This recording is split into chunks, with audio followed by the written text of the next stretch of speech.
अस्सलाम वालेकुम dear class 5 students. आपको इंग्लिश के दूसरे लेक्चर में खुशामदीद है। लास्ट टाइम हम पढ़ रहे थे अंकल छक्कन। अंकल छक्कन का यहाँ तक जो है ये हम पोर्शन कवर कर चुके हैं। आज हम नेक्स्ट जो है वो पढ़ेंगे, ट्रांसलेशन करेंगे जी। तो मैं जिन अल्फाज को अंडरलाइन कर रहा हूँ इनके आपने मानी जो हैं वो अलग से याद करने हैं और स्पेलिंग भी याद करने हैं। सबसे पहले है इमीडिएटली। इमीडिएटली या इमीडिएटली दोनों तरह पढ़ सकते हैं। तो इमीडिएटली मतलब फ़ौरन। फ़ौरन ही टुक ऑफ हिज कोट, उन्होंने अपना कोट उतारा। तो चचा छक्कन की बात हो रही थी। चचा छक्कन ने क्या कहा था जी, तस्वीर के बारे में आप परेशान ना हों, आप इसे मेरे ऊपर छोड़ दें।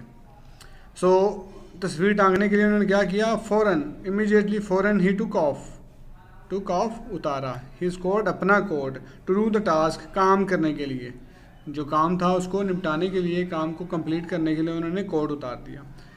फर्स्ट ही सेंट हिज सर्वेंट, सर्वेंट कहते हैं बेटा नौकर को। आपने याद करना है, जो अल्फाज बोल रहा हूँ इनको अच्छी तरह आपने याद करना है। फर्स्ट ही सेंट, सेंट का मतलब होता है भेजना। तो पहले उन्होंने भेजा हिज सर्वेंट अपने नौकर को, to buy some nails. Nail का मतलब हमारे नाखून भी होता है, जो हाथों के नाखून है, और नेल्स का मतलब कील भी होता है। तो यहाँ पर नेल से मुराद कील है। तो उन्होंने अपने नौकर को भेजा कील खरीदने के लिए। Now you go and get me a hammer, अब आप जाओ, यू का मतलब आप या तुम, नाउ का मतलब अब तुम जाओ और मुझे एक हथौड़ी ला कर दो। हैमर का मतलब क्या होता है, हथौड़ी। हैमर का मतलब हथौड़ी। गेट का मतलब देना, मतलब कि हासिल करना। तो मुझे एक हथौड़ी ला के दो। किसको बोल रहे हैं, अल्ताफ़ को। अल्ताफ़ अब तुम जाओ और मुझे एक हथौड़ी ला के दो। And bring me the ruler, और मुझे रूलर ला के दो, फुटा। उन्होंने लाइन लगानी थी ताकि सीधी लगे, तो उन्होंने एक रूलर मंगवाया, जैसे आप लोग रूलर यूज़ करते हैं सीधी लाइन लगाने के लिए।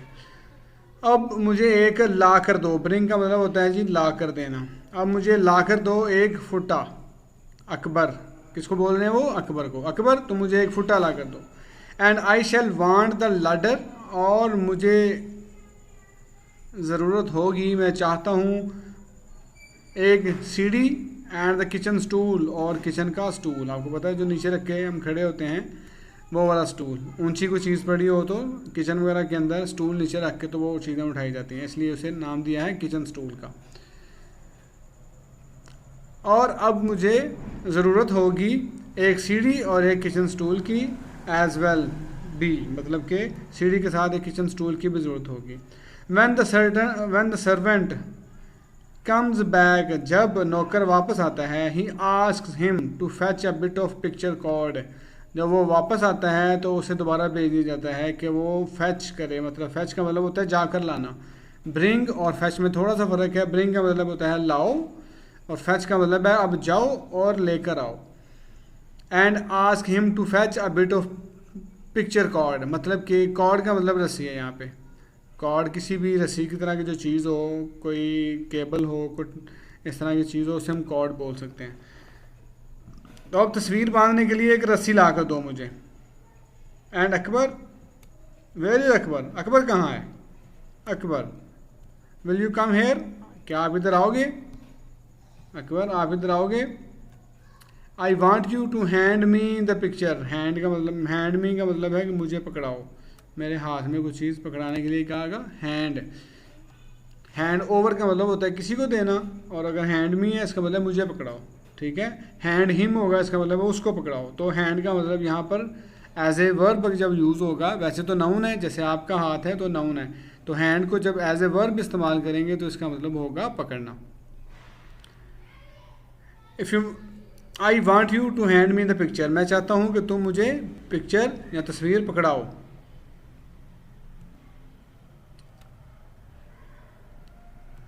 आगे बचा, दूसरा पैराग्राफ स्टार्ट हो गया। Uncle Chhakkan took the picture, uncle Chhakkan ने ले ली तस्वीर। फ्रॉम द अकबर, अकबर से। बट इट स्लिप्ड, लेकिन ये फिसल गई, मसला हो गया।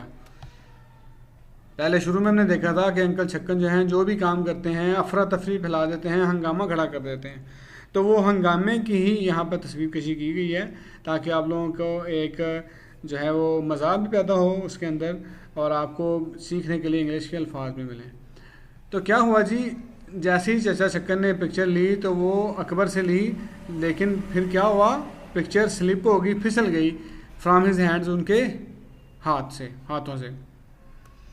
वाइल ट्राइंग टू सेव, जब भी कोई चीज़ गिरती है तो बंदा कोशिश तो करता है ना पकड़ने की, तो उन्होंने भी उसको पकड़ने की कोशिश की।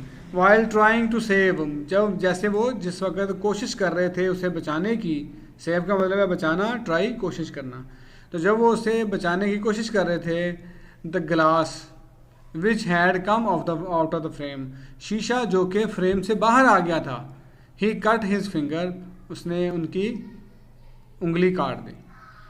तो असल में वो गिरते हुए जो शीशा है वो बाहर आ गया था, कम ऑफ मतलब के बाहर आ गया था, ऑफ द फ्रेम, फ्रेम से बाहर आ गया था। उसने क्या किया, cut the finger, uncle Chhakkan की उसने उंगली काट दी।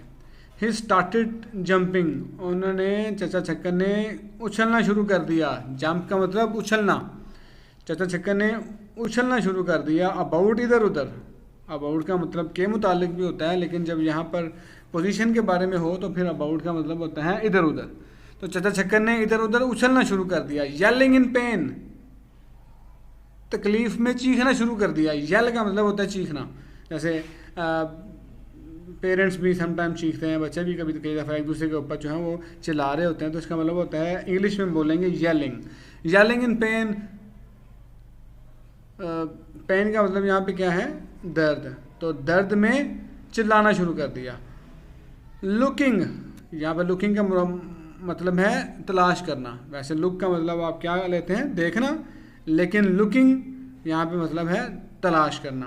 तो तलाश करते हुए फॉर हिज हैंडकरचीफ, साथ ही वो अपने रुमाल को, हैंडकरचीफ बोलते हैं दस्ती रुमाल को, जो आमतौर पे पॉकेट में रखा होता है, वो छोटा रुमाल जो होता है, तो उन्होंने अपना दस्ती रुमाल जो है उसको ढूंढना शुरू किया, ढूंढने लगे। ही कुड नॉट फाइंड, वो तलाश ना कर सके, हिज हैंडकरचीफ, अपना रुमाल, बिकॉज क्योंकि it was in the pocket, ये पॉकेट में था, जेब में था, ऑफ द कोट, कोट की, ही हैड टेकन ऑफ, जो उन्होंने उतारा हुआ था, and he did not know, और उन्हें पता नहीं था, where he had placed his coat, कि उन्होंने अपना कोट कहाँ रखा है। तो नहीं जी, एंजाइटी स्टार्ट है, स्टोरी चल रही है अभी, लेकिन आज मैं इतना ही आपको पढ़ाऊँगा ताकि आपको जो मैंने चीज़ें बताई हैं वो आप कर सकें। साथ साथ हमने करना भी है, इसको याद करना है। इन जो अल्फाज हैं जो मैंने अभी अंडरलाइन किए हैं, इनके मीनिंग्स बेटा आपको आने चाहिए।